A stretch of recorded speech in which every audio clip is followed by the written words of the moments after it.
Okay, everybody, I just got out of one battle after another, and boy, that was a battle to sit through that. I think within the first 10 minutes, I was really tempted to get up and leave that movie because it was an assault on my values as an American. I really hated all the characters in that movie, and I should, because they were all left-wing revolutionaries who were committing terrorist action at the border to help these poor illegal aliens get into the country.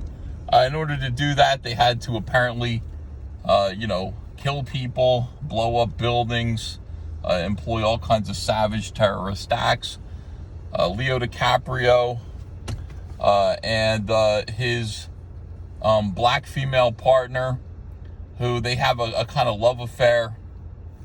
I honestly, there's one point at the beginning of the movie where, for some reason, his black partner, Leo's black partner, I can't remember what her name is, Beverly Hills, something Beverly Hills, but she decides to employ some sexual humiliation tactics against a general that is played by Sean Penn, who is running this facility at the border, military facility.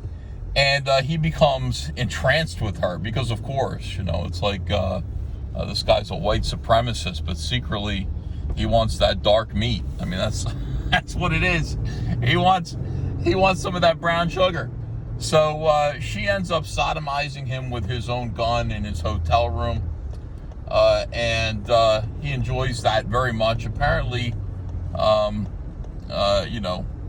leads to a pregnancy. I don't know, man. I don't know. They have a kid together 16 years later. This Sean Penn's general character is invited to join a secret right-wing white supremacist organization called the Christmas Adventurers Club, but he has to prove that he's racially pure.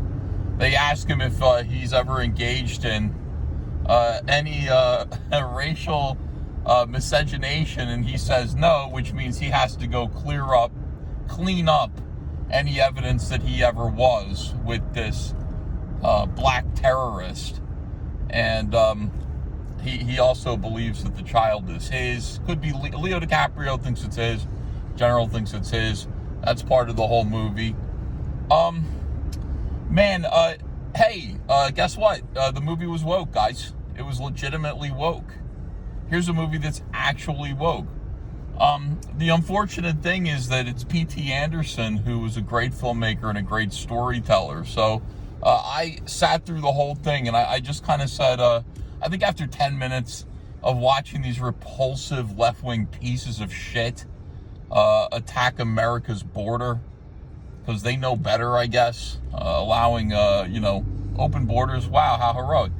I said, okay, P.T. Anderson, essentially, take me on the ride, man. Take me on the trip. Let's figure out exactly where we're going here. And of course, he's just a great storyteller. But the movie itself and the subject matter was repugnant, and I don't recommend it for that reason. I love P.T. Anderson. I love Magnolia. I loved Boogie Nights. I love Punch Drunk Love. I love, Let There Be Blood. I like all of his movies. So this was I'm disappointed that this was his latest effort. I didn't want to spend time with these characters. I hate these characters. But like I said, a well-made movie nonetheless, right? An actual nice piece of artwork from that perspective. It's just grimy, man. The people depicted that are supposed to be revolutionary heroes are scumbags beyond belief. Just grimy lowlifes who are making this country a worse place, and they're depicted as heroes. And that was difficult for me to tolerate, frankly.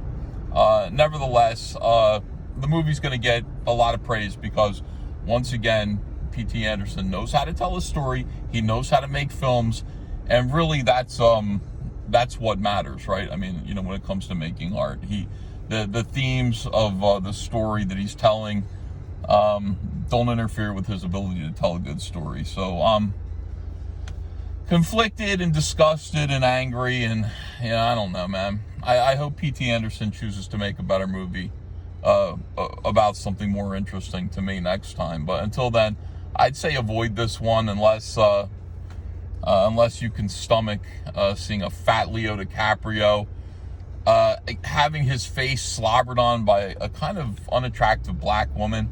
I mean, she licks his face and his mouth and everything. She kisses like a dog. It was disgusting.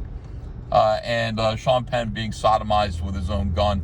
If that's something that you want to see, I guess go see this movie. But it wasn't for me.